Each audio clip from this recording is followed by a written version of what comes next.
అదే RTV app వార్తల్ని క్షణాల్లో చదివే అవకాశం ఉంటుంది. ఒక న్యూస్ పేపర్, ఒక టెలివిజన్ ఛానల్ మీ చేతుల్లో ఎప్పుడు ఉంటాయి. ఉన్నా కూడా మానుకోవాలి.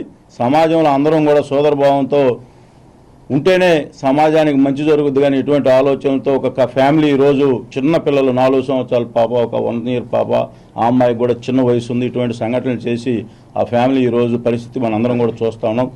సరే, ఏదైనా జరిగిన నష్టాన్ని ఇవ్వడం పూడ్చలేం, కానీ గౌరవ ముఖ్యమంత్రి గారు పెద్ద మనసు చేసుకుని ఆ కుటుంబాన్ని ఆదుకోవడం వాళ్ళ కుటుంబం తరపున, అలాగే మా నియోజకవర్గ ప్రజల తరపున ఆయనకి హృదయపూర్వక ధన్యవాదాలు తెలియజేసుకుంటూ సెలవు తీసుకుంటాం.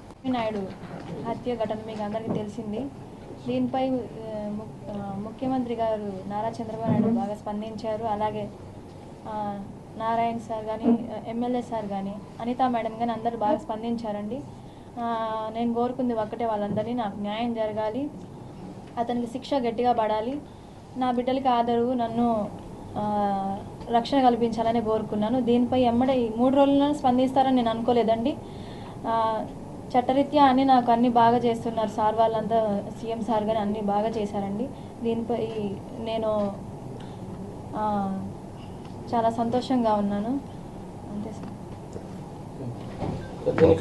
పర్సనల్ ఇష్యూ, ఫస్ట్ మాకు పర్సనల్ ఇష్యూ ఇది, దాని మీద వాళ్ళకి గొడవ అయింది. ఇది కులాలమని రాజకీయమని అనేది తర్వాత వచ్చింది ఇదంతా. ఫస్ట్ అయితే మాది పర్సనల్ ఇష్యూ అండి. దీనిపైన మేము గుడ్లూరు స్టేషన్లో కంప్లైంట్ ఇవ్వడం జరిగింది.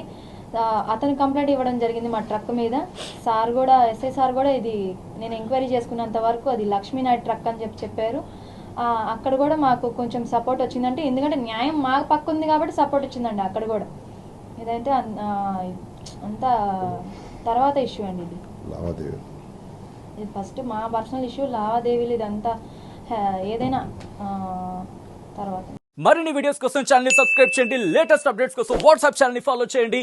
అండ్ లింక్ డిస్క్రిప్షన్ లో ఉంది.